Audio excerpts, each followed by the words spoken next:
அக்கினிமயமான நாவுகளை பற்றிய தியானம் நாள் 36. கிறிஸ்தவத்தின் உணர்வு நிலை. வானத்திலும் பூமியிலும் சகல அதிகாரம் எனக்கு கொடுக்கப்பட்டிருக்கிறது. மத்தேயு 28:18. இயேசுவின் ஆன்மாவில் மரணத்தின் வல்லமையிலிருந்து அவரது சீடர்களை விடுவித்த பிறகு இன்னும் ஒருபடி மேலே செல்ல வேண்டி இருக்கிறது என்கிற அற்புதமான உணர்வு வளர்ந்தது. அவர்களின் ஆன்மாக்களை பிணைத்திருந்த வல்லமையை அவர் சிறைபிடிக்க வேண்டும். எனவே அவர் மரணத்திற்குள் நுழைந்தார். அவருடைய ஊழியமும் மரணத்தின் பகுதிகளின் வெற்றியும் அதன் விளைவாக இருந்தது. அவர் இறப்பதற்கு முன்பு இருந்ததைப் போலவே மீண்டும் ஒரு உயிருள்ள மனிதனாக ஒரு நாள் அவர் மரித்தொழிலிருந்து வெளியே வந்தார். நான் நம்ப வேண்டும் என்பதற்காக மீண்டும் மீண்டும் யோவான் நமக்கு சொல்கிறார், அவர் அதை செய்தார், அவர் இந்த வேலையை செய்தார், அவர் இந்த அற்புதத்தை நிகழ்த்தினார் என்று. கிறிஸ்துவின் மீதான அவர்களின் நம்பிக்கை தங்குவதற்கு ஒரு அடித்தளமாகவும் ஒரு காரணமாகவும் கணிசமான அடித்தளமாகவும் இருந்தது என்று நம்ப முயற்சித்தவர்களின் ஆன்மாக்களின் திருப்திக்கு அவர் வெளிப்படுத்துகிறார். ஆகவே அவர் தேவனை பற்றிய உணர்வு, தேவனது வல்லமை மற்றும் தேவனின் வல்லமையை கட்டளையிட்டு அதை பயன்படுத்தும் திறனுடன் மரித்தோரிலிருந்து வெளியே வந்தார். இந்த வல்லமை பூமியிலும் வானத்திலும் வேறு எவருக்கும் இல்லை. எந்த தத்துவ ஞானியும் அதை கொண்டிருக்கவில்லை, அதை பற்றி எதுவும் அறிந்திருக்கவில்லை. ஆனால் இயேசு மரித்தோரிலிருந்து வெளியே வந்தபோது இதுவரை உலகத்தின் பேசப்படாத ஒரு வார்த்தையை பேசி வெளியே வந்தார். வானத்திலும் பூமியிலும் சகல அதிகாரமும் எனக்கு கொடுக்கப்பட்டிருக்கிறது என்றார். தேவனின் நாமம் போற்றப்படட்டும்.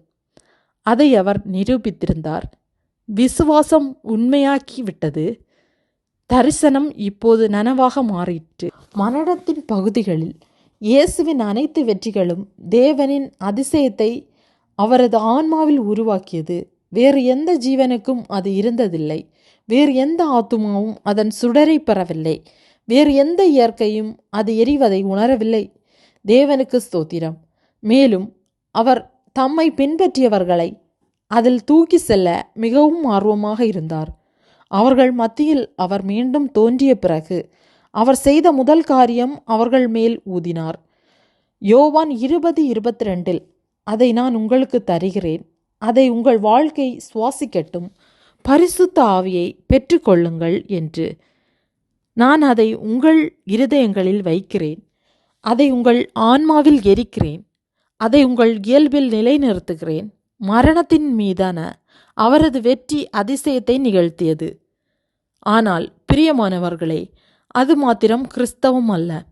கிறிஸ்தவம் அதைவிட மேலானது. அது கிறிஸ்துவின் உணர்வு நிலை அல்ல. கிறிஸ்துவின் உணர்வு நிலை அதைவிட மேலானது. அது அதை விட புனிதமானது. உயிர்த்தெழுதல் உணர்வை நிலை விட அது மிகவும் சக்தி வாய்ந்தது. இயேசு மரித்தோரிலிருந்து வெளியே வந்தபோது மத்தேயு 28:18-19 வரை வானத்திலும் பூமியிலும் சகல அதிகாரம் எனக்கு கொடுக்கப்பட்டிருக்கிறது, ஆகையால் நீங்கள் புறப்பட்டு போய் என்று அறிவிக்க முடிந்தது. சில அற்புதமான நாட்கள்.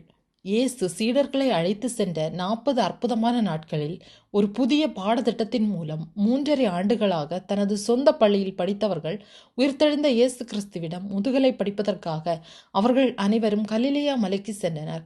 அப்பொழுது அவர் தேவனின் வல்லமையை பற்றி அவர்களுக்கு கற்பித்தார். மரணத்தின் மீதான அதிகாரத்தையும் உயிர்த்தெழுந்த இயேசு கிறிஸ்துவின் ஆதிக்கம் ஒவ்வொரு ஆத்மாவிற்கும் உள்ளது என்ற தெய்வீக உண்மையும் அவர்களுக்கு கற்பித்தார். அப்படியென்றால் உயிரை எடுத்துக்கொள்ளும் ஒரு நாள் வந்தது. அவர் அவர்களை ஒலிவ மலையில் அழைத்து சென்றார். அவர் அவர்களை ஆசீர்வதித்தார். அவர்கள் பார்த்து கொண்டிருக்கும் போதே அவர் மகிமைக்காக உன்னதத்திற்கு எடுத்துக்கொள்ளப்பட்டார். இந்த காட்சி தேவ வசனத்தால் முழு வாழ்க்கையும் ஒளிர செய்கிறது. பெந்தேகோஸ்தே நாளில் பேதுரு பிரசங்கித்து கொண்டிருந்தார். தேவன் வல்லமை மக்கள் மீது விழுந்தது. மக்கள் விளக்கம் கேட்டனர். என்ன அது, என்ன அர்த்தம்?